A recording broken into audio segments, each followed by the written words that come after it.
Thank you, Mr. Chairman. Is it Leonhart? It's Leonhart. Leonhart. Think of the O being silent. Thank you. Thank you, Ms. Leonhart. What's your budget? Well, currently, Approximately. $2 million. $2 million? $2 billion. Yeah. Is So about $2 billion. Salary and expenses, and then we have additional with a fee account for our diversion program. So total budget is It's over $2 billion. Yeah. Do you get any confiscation money? Do you get any monies from confiscations? I'm sorry? Do you get any money from confiscations of properties? You're talking about asset forfeiture. Yes. There is money that the Department of Justice gives us from the asset forfeiture. How much money do you get from that? I would have to. Do you have any idea at all? If you give me a moment, I could. I'd rather not take the time for you to research your files. You don't know. Maybe one of your staff members can give it to you. I can. Let me ask you this: do you have what is your number one drug you're fighting? What's your priority? Well, our priority right now is pharmaceutical drugs. All right. And what's your second priority? We don't prioritize specific drugs because the organizations that we are going after are polydrug. So you're not going after the drugs for the harm they do. You're going after the drugs because of the effect it has on these organizations, and you're going after the organizations. Is that right? We're going after the organizations that are having the most impact on our communities, right. Applying the most drugs and the most violence. Right. So you're going after so if the fact that meth or crack or heroin is causing the most damage to individuals, if that's not the number one choice of the crime syndicate, it's not your number one choice. Your number one choice is the crime syndicate, not the fact that heroin and meth and crack are destroying people's lives? No, not correct. The organizations now have their polydrug.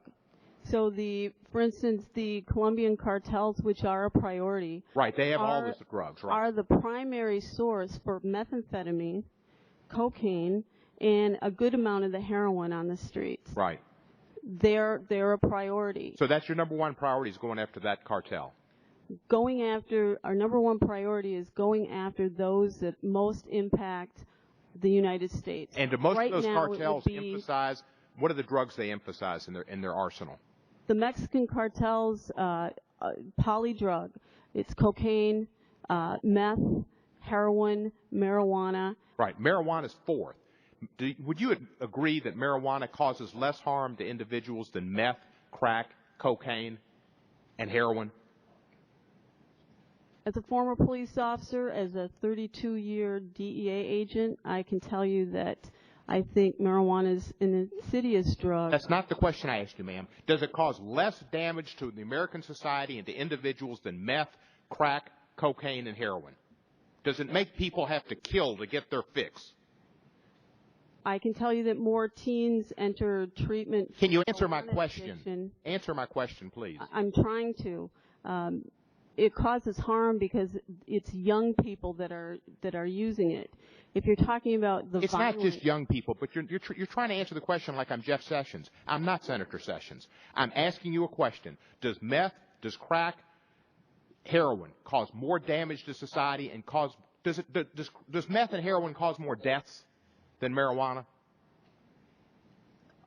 All drug trafficking causes deaths. I don't have a breakdown of how many aspirin deaths. Does aspirin cause deaths? I'm talking about the illegal drugs.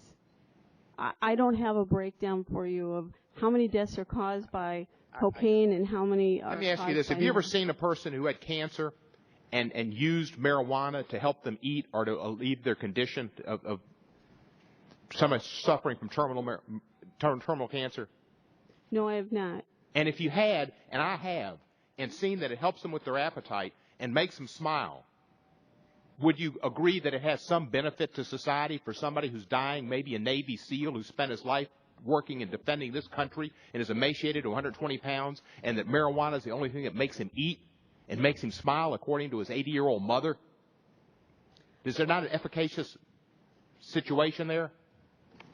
I think that's between him and his doctor. Well, if it's between him and his doctor, why does the DEA take a position that medical marijuana is wrong, which you've taken? You've taken the position it's not between him and his doctor. You have a publication, which on page 6 of your publication in 2011 has the most insane and banal paragraph. The legalization movement is not simply a harmless academic exercise. The moral danger of thinking that marijuana Gentleman's is... time has expired. The gentlewoman from California, Ms. Chu. Thank you, Mr. Chair. Ms. Leonhart, I represent a district in Los Angeles County